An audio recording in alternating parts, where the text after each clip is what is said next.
on est à Godomé, on est au centre le centre qui est un lieu magnifique, ouvert à l'art contemporain, aux arts visuels, aux arts du spectacle. Le directeur, c'est Dominique Zingpé. On le salue et on le remercie de nous recevoir ici. Et c'est un lieu absolument formidable, lieu privé, où beaucoup d'artistes viennent faire des résidences, restituent leur travail, et il est ouvert au débat et au public, et je trouve que c'est formidable. Voilà cette Afrique de maintenant et de demain qui apparaît et qui va, j'espère, montrer à tout le monde sa force et sa valeur.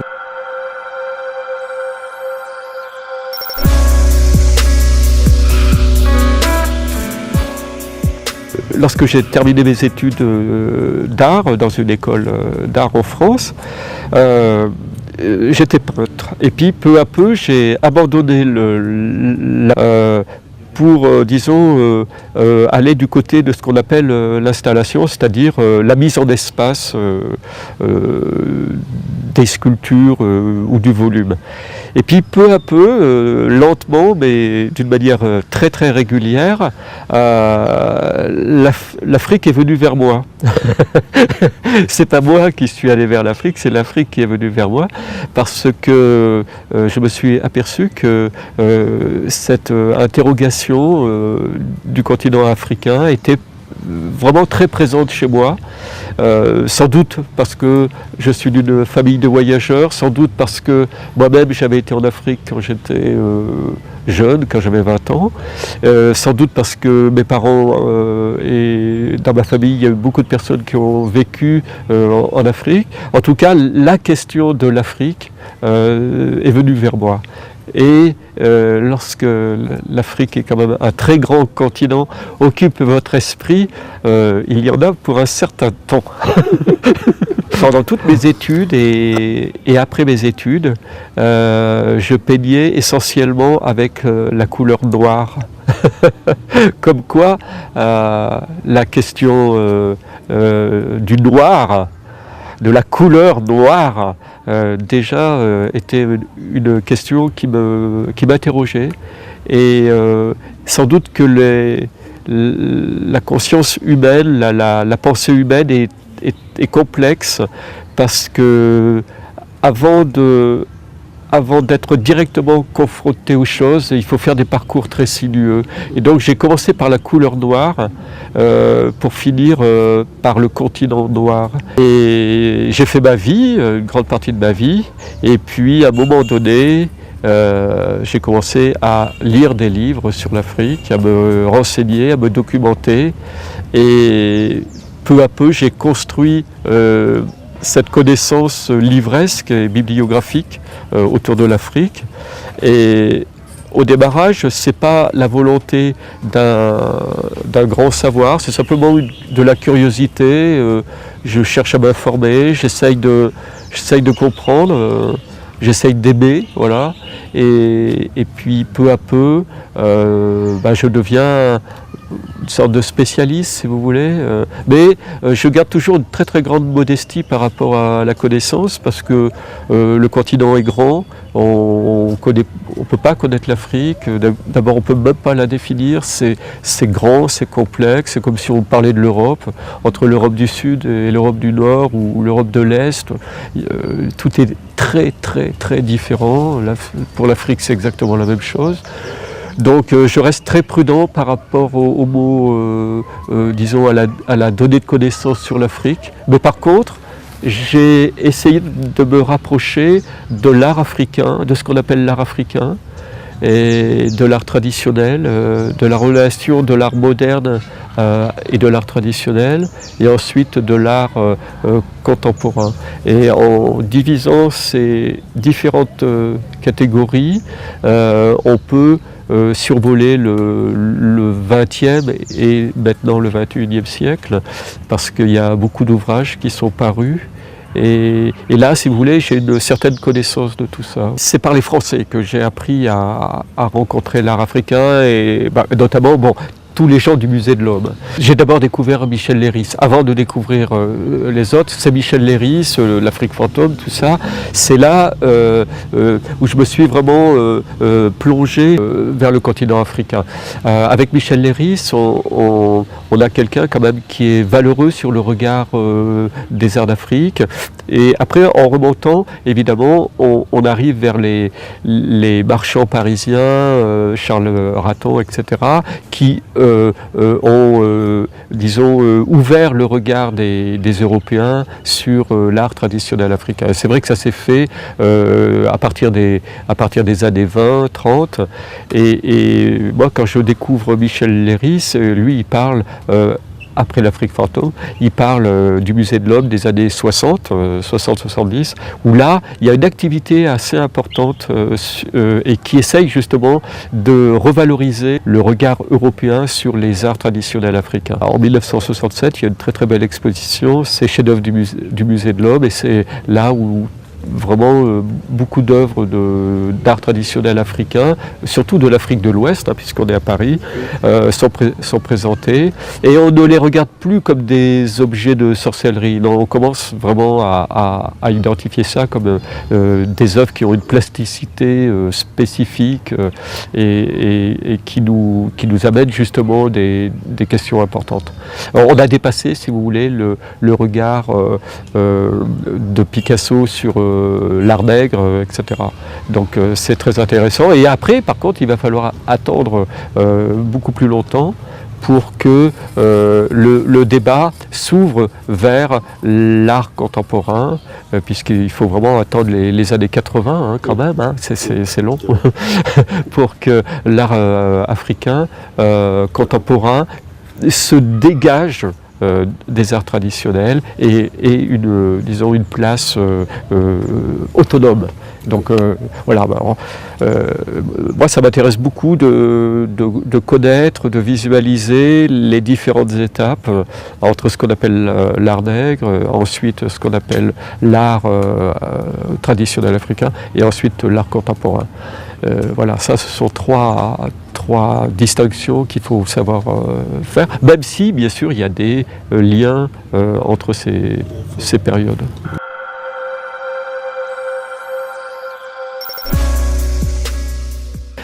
Alors l'installation, ça a été quelque chose qui était très important pour moi parce que l'installation voulait dire associer des objets et les mettre dans un environnement. C'est-à-dire on combine, on fait des assemblages, on fait des combinaisons et on essaye de faire en sorte que l'espace qui va être le lieu du travail ou le lieu de l'exposition absorbe le regard et le corps physique du spectateur.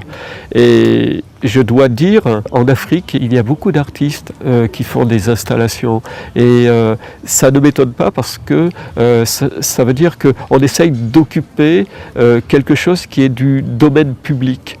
Et on essaye d'occuper personnellement l'espace public. Mais je connais plusieurs artistes africains, notamment béninois, qui font ces choses-là. Et ce n'est pas étonnant parce que c'est la relation entre l'espace public et l'espace privé. Parce que nous, en Europe, on a une définition beaucoup plus précise, même un peu contraignante. Il y a le lieu de l'exposition et l'espace public. De temps en temps, il y a une sculpture, mais disons, ce sont toujours des choses qui sont très maîtrisées. Et ici, sur le territoire africain, cette relation du public et du privé est beaucoup plus large et en fin de compte beaucoup plus énergique. Et cette énergie-là est à mon sens une excellente chose.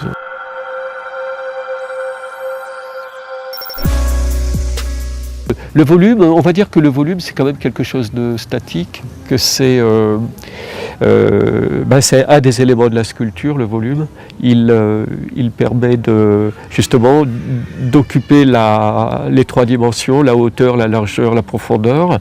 Et il va soit être sur un socle, c'est-à-dire défini en tant que sculpture, ou il va justement se dégager du socle pour occuper, disons, la spatialisation, l'espace.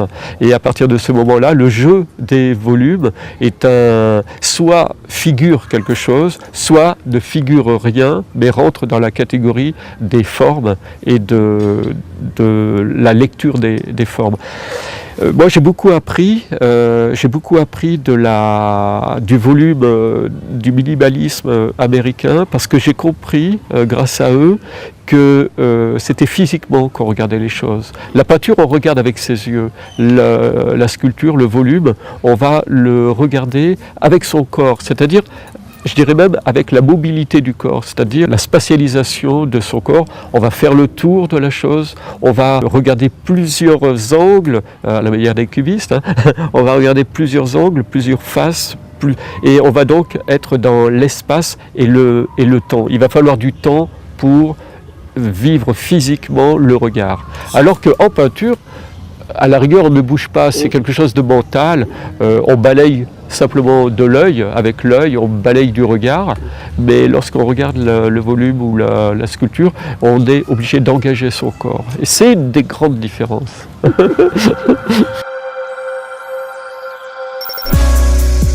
Alors, le début du début, c'est 1999. Georges Adéagbo est invité par mon école ainsi que par l'école nationale de Limoges, l'école d'art nationale de Limoges, et il est invité pour venir faire des installations dans les deux écoles. Georges nous invite à venir 15 jours avec un groupe d'étudiants et on se retrouve au Bénin en 1999, je crois que c'est en mars ou avril, quelque chose comme ça.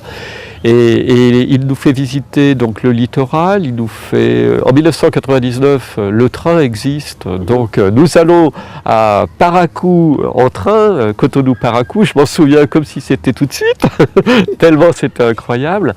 Et ensuite, on prend le bus pour aller de Parakou à Latchingout, où on va voir les Tata Samba. Donc c'est un voyage qui reste gravé pour tout le monde, puisque c'était fantastique. Et à cette occasion-là, Georges nous fait rencontrer Cyprien Tokudagba, qui était à Bombay à l'époque, dans son atelier. On rencontre Chief, et je me souviens plus de Théodore Dakpogan, qui est devenu un ami, qui est à Porto Novo. Et grâce à Georges, comme ça, on prend connaissance de cette première activité des artistes africains. Et à partir de ce moment-là, moi je m'intéresse vraiment au Bénin. Je me dis, tiens, voilà un pays formidable qui a une histoire, qui a une relation à la culture et à la culture de son histoire. Voilà quelque chose qu'il faut savoir regarder. Et je me renseigne à partir de ce moment-là, à partir de 99-2000, réellement sur le littoral golfe du Guinée, entre le Nigeria et le Togo, et principalement le Bénin.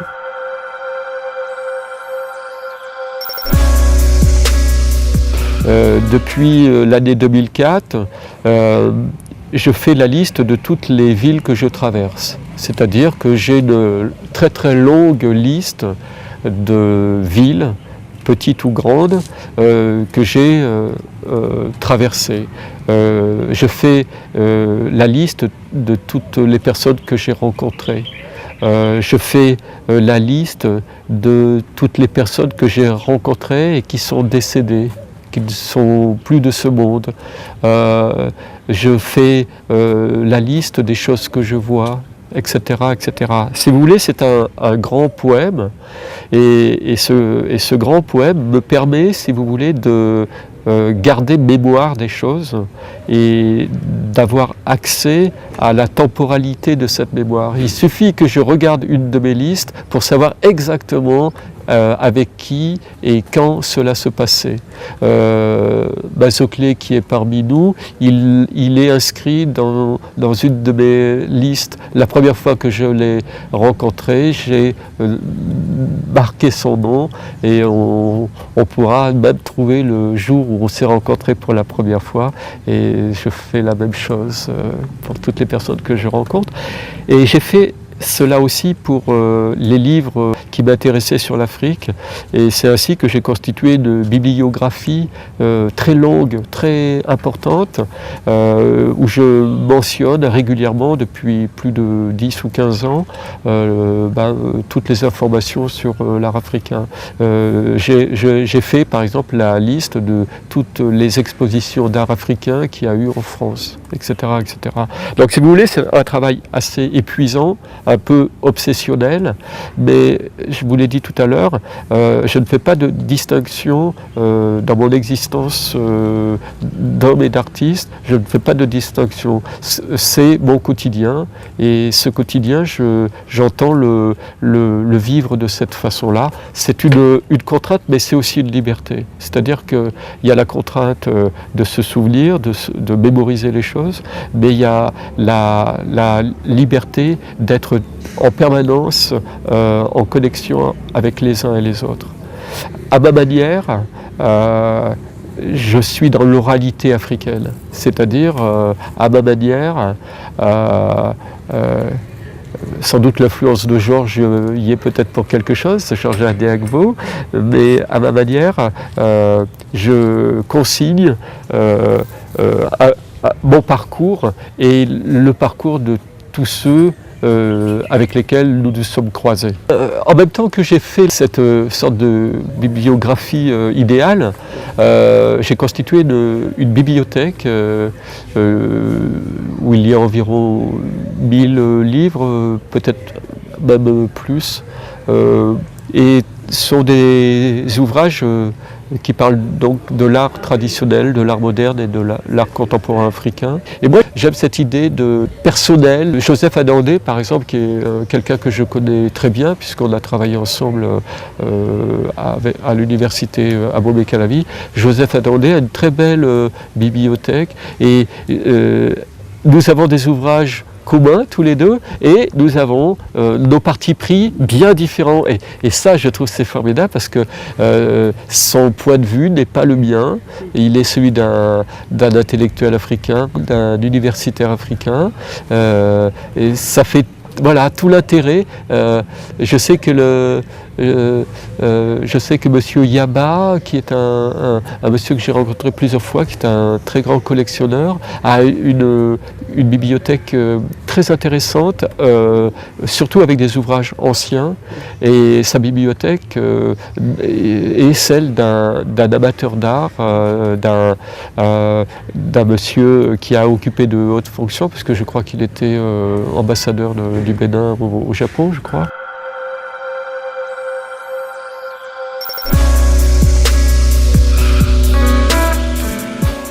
Alors l'art béninois. Oui, je le connais bien, parce qu'en fin de compte, l'art béninois, ce qui s'est passé, c'est que moi j'ai vu en 1999, la première fois, j'ai vu vraiment ce qu'on appelle les artistes historiques, Georges Adéagbo, Théodore Dakpogan, j'avais entendu parler de Romuald Azoumé, Cyprien Tokoudagba, que j'avais rencontré dans son atelier à Bomey, etc. Il y avait Chief, je me souviens, mais à l'époque il était très jeune. Ces historiques-là occupaient difficilement le terrain. C'était compliqué parce qu'il n'y avait pas l'engouement qu'il y a aujourd'hui.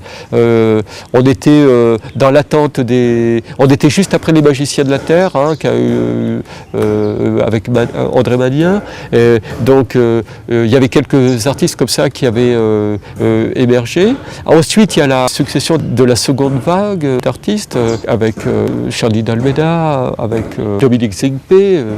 Et puis maintenant, il y a les plus jeunes qui ont souvent été comme Marius Dansou ou Benjamin Deguénon, qui ont été dans les ateliers de Zingpe, parce que Dominique Zingpe a beaucoup formé, en fin de compte, puisqu'il n'y a pas d'école, donc il a formé des jeunes artistes qui commencent à s'émanciper, qui justement vont quitter le père. Il faut savoir quitter le père. Le problème au Bénin, c'est que comme il n'y a pas réellement de structure d'apprentissage, on reste quand même dans un domaine un peu autodidacte, ou en tout cas où la transmission se fait d'une manière orale et de maître à élève dans les ateliers. Est-ce une bonne chose? Est-ce une mauvaise chose? C'est pas moi qui peux répondre à ça. Ça pose des questions. Je pense que sur le territoire, il faut regarder et interroger ces questions-là, essayer de savoir s'il n'y aurait pas des choses, des propositions mieux adaptées qu'une école d'art. Est-ce qu'une école d'art est nécessaire au Bénin? Moi, j'aurais tendance à dire oui, mais est-ce qu'il y aura les moyens pour en créer une? C'est une question importante. Par contre, il peut y avoir des solutions. Il peut y avoir des solutions comme ce qu'on appelle des workshops ou des ateliers de courte durée où on réunit les jeunes artistes ou les artistes confirmés et on peut faire des masterclass avec des artistes beaucoup plus confirmés. Je crois qu'il y en a un bientôt, hein, il me semble, un masterclass. Et ça, c'est sans doute une première solution. La deuxième solution, c'est d'encourager les artistes à continuer à se cultiver, c'est-à-dire à aimer apprendre et apprendre à aimer l'art et à se développer dans l'art.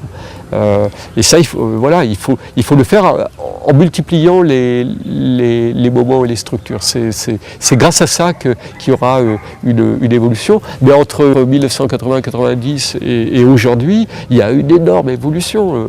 On voit des jeunes artistes apparaître partout, être conscient que c'est une manière d'occuper le terrain et de ne pas perdre la culture et de chercher à rentrer dans le tissu social. Donc ça c'est bien. Quand on voit l'espace Chief qui vient de réouvrir, c'est un espace merveilleux. Ici il y a le centre, il y a le parking de Marius et Benjamin.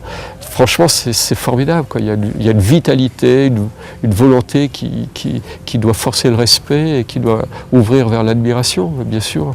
Et moi je suis plutôt optimiste, mais il y a besoin de se poser les bonnes questions de l'éducation et de la transmission.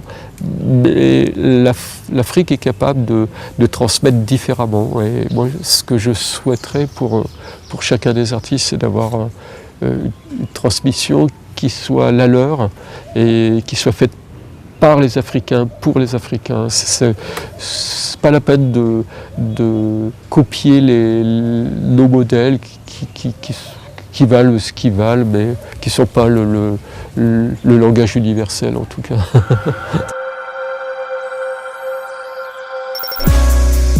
Tout de suite, là, on parlait du futur, hein, des artistes béninois, des anciens, des jeunes. Mais c'est vrai que il y a beaucoup d'artistes femmes. Bon, il y a les artistes de la diaspora comme Christelle Yaovi ou Edwige Aplogan, qui sont vraiment des artistes qui soit sont revenus au pays, soit vont revenir au pays. Il y a plein de jeunes artistes comme Gandhi Tomede, Eliana Isso, qui est un petit peu avant les plus jeunes, Mofuli Bello, Sika, dont je ne connais pas vraiment bien le travail, mais dont on m'a vraiment fait l'éloge un peu partout où je suis passé. Alors voilà encore une spécificité béninoise, c'est que peu à peu, les femmes artistes ont leur place et c'est très très important parce que cette mixité-là, ces échanges vont faire du bien au regard porté sur l'art, mais vont également faire du bien d'une manière générale entre le rapport homme-femme. Donc voilà quelque chose qui est vraiment encourageant et qui nous montre l'avenir. Et ça, c'est vraiment extraordinaire. J'espère vraiment que, avec le talent qu'elles ont, j'espère vraiment qu'elles apporteront quelque chose à partager un peu partout sur le continent.